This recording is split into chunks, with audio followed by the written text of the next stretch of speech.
রজব মাসের শুরুতে দাঁড়িয়ে আমাদের যে কয়েকটি বিষয় জানা দরকারের ভিতরে প্রধান বিষয় হলো এই মাসটি হিজরি বর্ষের চান্দ্রবর্ষের 12টি মাসের মধ্যে সম্মানিত 4 মাসের একটি।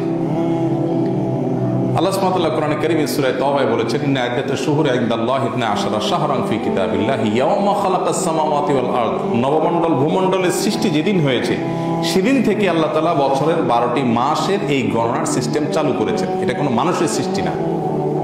হ্যাঁ, 12 মাসে সারা বছরকে বিভক্ত করা হয়েছে। এই মাসগুলোর নাম বা ক্ষণ গণনার শুরু এগুলো এক একাঞ্চল এক এক ঘটনাকে কেন্দ্র করে মানুষ শুরু করেছে, কিন্তু পুরো বছরকে 12টা মাসে বিভক্ত করা এটা নবমণ্ডল ভূমণ্ডল সৃষ্টির প্রথম দিন থেকেই আছে। আল্লাহ তাআলা সেই ইতিহাস কোরআনে উল্লেখ করে এরপরে বলেছেন এই 12 মাসের মধ্যে 4টি মাস আছে সম্মানিত।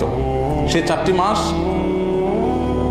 এর মধ্য থেকে 3টা হলো ধারাবাহিক, জিলকদ, জিলহজ, মুহররম।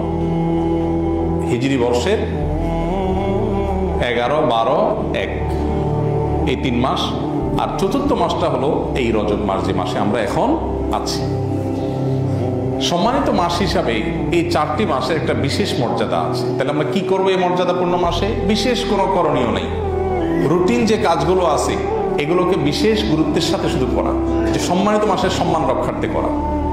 ধূমপান করা খারাপ কাজ, সবসময় খারাপ কাজ, কিন্তু শ্বশুরের সামনে, বাপের সামনে, মুরব্বীর সামনে করাটা আরো বেশি খারাপ।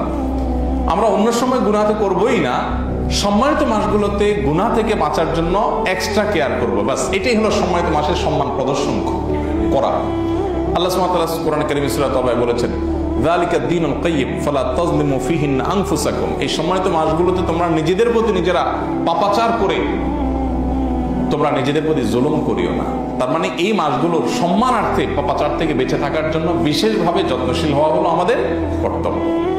আর এই যে সম্মানিত মাস যাচ্ছে, এই কথাটা আপনার মাথায় যদি মাঝে মধ্যে থাকে যে এটা সম্মানিত মাস অতিবাহিত হচ্ছে, এটাই এনাফ ইনশাআল্লাহ। সম্মানিত মাস যাচ্ছে সেই হিসাবে আপনি একটু নড়ে চড়ে বসলেন, আপনি একটু আমলের ব্যাপারে বিশেষ যত্নশীল থাকলেন, গুনাহ থেকে বাঁচার করে বিশেষ মনোযোগী হলেন, বাস এটাই হলো সম্মানিত মাস উপলক্ষে আপনার করণীয়। যেরকম আপনি কোথাও বসে আছেন, হঠাৎ আপনার শ্বশুর এসেছেন, বাবা এসেছেন, আপনার মা এসেছেন, আপনার টিচার এসেছেন, কোনো মুরব্বী এসেছেন, সাথে সাথে আপনি বসার স্টাইলের মধ্যে একটু নড়ে চড়ে বসেন, একটু ভদ্র হয়ে বসার চেষ্টা করেন, এটাই হলো সম্মান প্রদর্শন। ঠিক একইভাবে সম্মানিত মাস এসেছে এই ধারণাটা আপনি মাঝে মধ্যে আপনার মাথায় আপনি উপস্থিত করলেন যে হ্যাঁ এখন সম্মানিত মাস চলছে, এটা মনে করে আপনি একটু নড়ে চড়ে বসলেন, আপনি একটু আমলের পরে বিশেষ মনোযোগী হলেন, বাস এটুকু এনাফ। আলাদা বিশেষ কোনো করণীয় নেই। এ মাসের যুদ্ধ বিগ্রহ সম্পর্কে আল্লাহ সুবহানাহু ওয়া তাআলা বলেছেন, ইয়াসআলুনাকা আনিশ শাহরিল হারাম কিতালিন ফীহি কুল কিতালুন ফীহি কাবীর।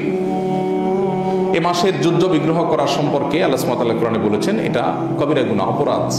এ মাসে যুদ্ধ বিগ্রহ করা জায়েজ নাই। তার মানে আক্রমণাত্মক যুদ্ধ করা জায়েজ নাই। কেউ যদি আপনার উপর যুদ্ধ চাপিয়ে দেয় তাহলে আপনার প্রতিরক্ষামূলক যুদ্ধ তো আপনি করতেই পারবেন জান বাঁচানোর জন্য।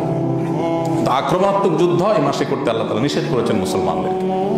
তো আমরা তো কেউ সৈনিক না যে আমরা যুদ্ধ করব। তো মিনি যুদ্ধ যেগুলো হয় আমাদের বাসা বাড়িতে, দোকানপাটে, অফিস আদালতে, ঝগড়াঝাটি আর কি, এগুলো আমরা নিয়ন্ত্রণ করলাম সম্মানিত মাসের সম্মানার্থে, বাস একটু এনাফ, এর বাইরে আর কিছু নেই।